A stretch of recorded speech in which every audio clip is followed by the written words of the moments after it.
सबकी निगाह इस पर टिकी हुई है कि सहयोगियों को किस तरह से संतुष्ट किया जाएगा, कितने मंत्री सहयोगियों के दलों से बनाए जाएंगे। रचना, ये जो अलग अलग चेहरे हैं जिन्हें फोन कॉल गया है, इनको लेकर इंडिया न्यूज ने पहले ही जानकारी दे दी थी और एक एक करके अलग अलग राज्यों का भी हम रुख करेंगे। साथ ही साथ मेरे साथ अलग अलग पार्टी से प्रवक्ता भी जुड़ेंगे, क्योंकि आज का खास मौका है। देश को नई सरकार मिलने जा रही है और एक बार फिर से, और ये लगातार तीसरी बार है जब नरेंद्र मोदी प्रधानमंत्री पद की शपथ लेंगे। अरविंद मेरे साथ पहले से जुड़े हुए हैं और मेरे साथ में संजय श्रीवास्तव भी जुड़ गए हैं जो जानकारी मुझे देंगे उत्तराखंड के बारे में। आशिफ इकबाल मेरे साथ में असिस्टेंट एडिटर जुड़ गए हैं जो बिहार को लेकर जानकारी देंगे। शक्ति कुमार ब्यूरो चीफ बिहार से मेरे साथ में है। आर के मिश्रा बीजेपी के नेता हैं जो साथ में जुड़े हुए हैं। आज तो चेहरा अलग ही खिला हुआ है। अजय वर्मा भी मेरे साथ में है, कांग्रेस नेता हैं। और साथ ही साथ संजीव कौशिक मेरे साथ में है, राजनीतिक विश्लेषक के तौर पर। एडवोकेट चांदनी प्रीति राजनीतिक विश्लेषक के तौर पर हैं। राहुल लाल जी भी स्टूडियो में मौजूद हैं राजनीतिक विश्लेषक के तौर पर। आप सभी का बहुत स्वागत। चूंकि यूपी से अभी अरविंद ने जानकारी खास पहुंचाई है और कई बड़े नामों का जिक्र कर दिया, लेकिन आशिफ इकबाल, क्या बिहार से भी इतनी ही लंबी लिस्ट सामने आने वाली है?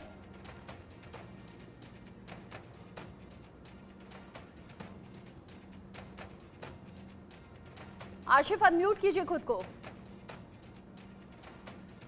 जी सॉरी रचना, सबसे पहले कि आपको ये पहले भी मालूम था कि बिहार और उत्तर प्रदेश दो ऐसे राज्य होने वाले हैं जहां से सबसे ज्यादा मंत्री होंगे। और सबसे बड़ी बात कि इस बार सहयोगियों की संख्या भी बिहार से बढ़ी हुई है। 3 नए सहयोगी हैं जिनको मंत्रिमंडल में जगह देनी है, तरजीह देनी है। जेडीयू है, एलजेपी है और जीतन राम मांझी की हम पार्टी है। और लगभग इन लोगों को जिनको कॉल चला गया, वो जैसा कि आपने भी बताया, तमाम रिपोर्ट आपके पास है। लेकिन सबसे बड़ी चीज होगी, इस बार मंत्रिमंडल में बिहार की संख्या बढ़नी लाजमी है। आपको बताऊं कि जेडीयू कोटे से 2 मंत्री होंगे, जिसमें से साफ तौर पे रामनाथ ठाकुर और ललन सिंह को फोन चला गया है। चिराग पासवान को पहले से ही माना यह जा रहा था, क्योंकि अगर सबसे पहले किसी की बात तय मानी जा रही थी तो चिराग पासवान ही। चिराग पासवान ने चुनाव खत्म होते ही तुरंत सबसे पहले समर्थन पत्र दिया और उसके बाद कहा कि जो प्रधानमंत्री का आदेश होगा वो मैं मानूंगा। जीतन राम मांझी को फोन चला गया। और सबसे इंटरेस्टेड जो है वो है बीजेपी से कितने लोगों को एडजस्ट किया जाएगा, क्योंकि बीजेपी से जो पहले मंत्री थे उसमें आरके सिंह इस बार हार चुके हैं चुनाव। तो इस बार नए लोगों में क्या, जिस तरीके से रविशंकर प्रसाद और राजीव प्रताप रूडी जो पहले मंत्री थे, क्या उनको एडजस्टमेंट होगा, ये देखना दिलचस्प है। अभी तक इन लोगों को फोन नहीं गया है, लेकिन इंतजार करना होगा थोड़ी देर के अंदर, क्योंकि फोन जाना है, क्योंकि 11 बजे तक सबको पहुंचना है। चाय पर नियंत्रण मिलने वाला है। कल रात में, देर रात में अमित शाह ने, गृह मंत्री ने भी एक इंडिकेट कर दिया था कि किसको किसको हम बुला रहे हैं और कैसे कैसे लोगों को आना है। खास तौर पर आप समझना होगा कि जीतन राम मांझी, चिराग पासवान, रामनाथ ठाकुर, ललन सिंह, इन लोगों को फोन चला गया। अब बीजेपी कोटे के जो लोग हैं, खासतौर पे चाहे वो गिरिराज सिंह हो, चाहे वो आपको राजीव प्रताप रूडी हो, रविशंकर प्रसाद हो, जनार्दन सिंह सिग्रीवाल हो, दिलेश्वर कामत का भी नाम अभी, क्योंकि जेडीयू कोटे से ये माना जा रहा है कि दो कैबिनेट, एक एमओएस की बात हो रही, तो उसमें दिलेश्वर कामत का नाम भी सामने आ रहा है। बीजेपी से इस बार जनार्दन सिंह सिग्रीवाल और ब्राह्मण चेहरे में, क्योंकि ब्राह्मण चेहरे पिछली बार अश्विनी चौबे थे, इस बार अश्विनी चौबे नहीं है, तो गोपाल जी ठाकुर का नाम ब्राह्मण चेहरे से आ सकता है। भूमिहार की अगर बात करें तो गिरिराज सिंह उसमें प्रबल है, लेकिन इस बार नवादा में, उनके जस्ट बगल में, बेगूसराय के बगल में नवादा से विवेक ठाकुर जीत के आए हैं। और विवेक ठाकुर सीपी ठाकुर के बेटे हैं। क्योंकि देखिए, सबसे बड़ी चीज है कि बिहार और यूपी को, एक बात और जैसे अरविंद जी ने बताया, बिहार और यूपी का जिक्र सबसे ज्यादा है और शक्ति से मैं समझ लेती हूँ। बहुत जरूरी है वहाँ। हाँ, कास्ट और कास्ट इक्वेशन को ध्यान में रखना है। साथ ही साथ जो घटक दलों के नेता हैं उन्हें भी साथ में लेकर चलना है। शक्ति, जब से नतीजे सामने आए हैं, विपक्ष एक अलग ही तेवर में, या ये कहिए कॉन्फिडेंस में नजर आ रहा है, और इधर बीजेपी जो कि घटक दलों के साथ मिलकर एनडीए सरकार बनाने जा रही है और लगातार ये तीसरी बार है। लेकिन विपक्ष के अलग अलग लीडर, इनफैक्ट आज सुबह में भी कई लीडर ये कह रहे हैं कि अगर आप ये सोच रहे हैं कि टीडीपी से चंद्रबाबू नायडू और जेडीयू से नीतीश कुमार चुप बैठ जाएंगे, तो ये गलतफहमी है। वो अभी तक भी इस तरह के बयान दे रहे हैं, जबकि आज शपथ ग्रहण है। जब घटक दलों को साथ में लेकर चलना है तो खुश भी रखना होगा। क्या इस बार ये समझें कि बिहार से सबसे ज्यादा मंत्री होंगे यूपी के साथ साथ? जी रचना, बिल्कुल देखिए बिहार जो है प्रधानमंत्री नरेंद्र मोदी के लिए काफ़ी अहम रखता है। न सिर्फ आपको बताएं कि इस बार जो मंत्रिमंडल का जो जिस तरह से स्वरूप होगा, जो प्रारूप होगा, जिसमें कि तमाम घटक दल के जो सदस्य होंगे उनकी इसमें भागीदारी होगी। ये न सिर्फ मंत्रिमंडल बल्कि बिहार में अगले साल विधानसभा चुनाव भी होने हैं।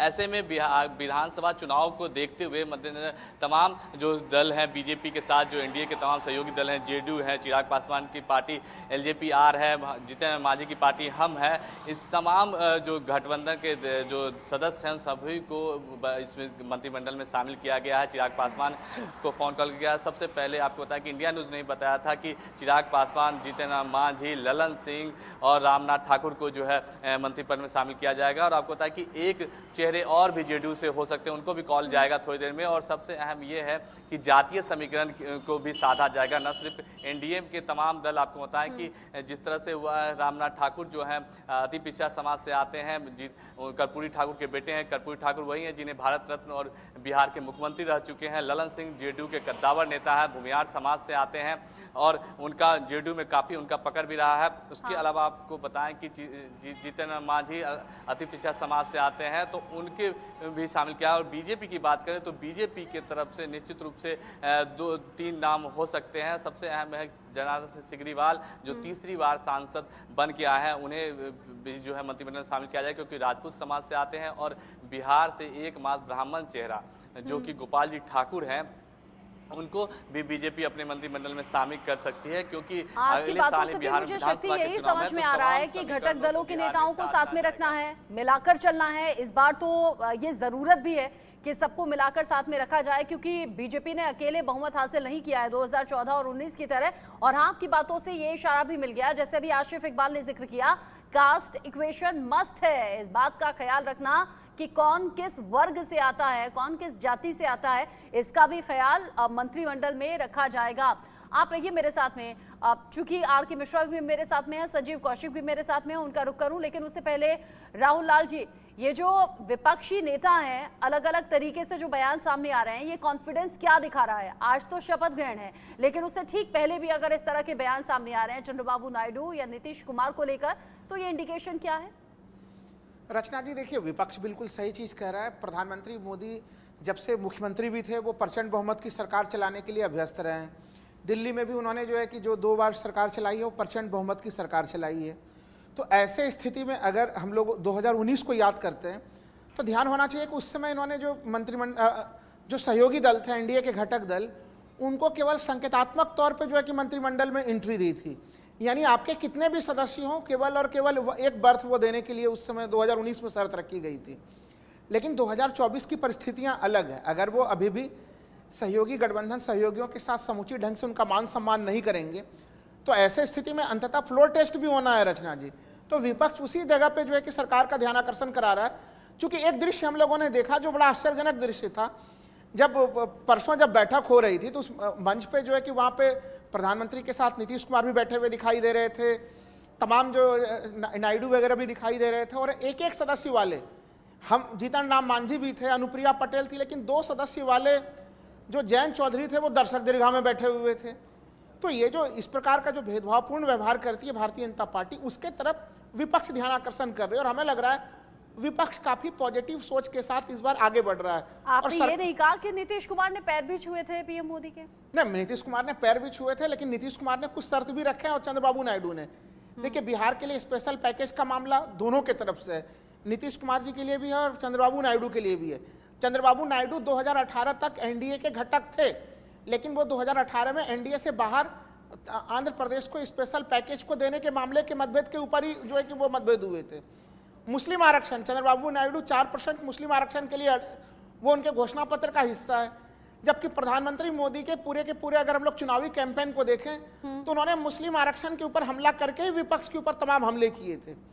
तो ये कई परिस्थितियां हैं जहां पे प्रधानमंत्री को आपस में अलग अलग जगहों पे कुछ बुनियादी सवाल जब आपने उठा दिए हैं, तो मुझे लगता है आर के मिश्रा जी का मैं रुख कर लेती हूँ। और ये जो सवाल अब रहकर जहन में आ रहे हैं और पब्लिक डोमेन में जिनकी बातें हो रही है, आर के मिश्रा जी, अलग अलग विचारधाराओं की पार्टी एक साथ आ गई है।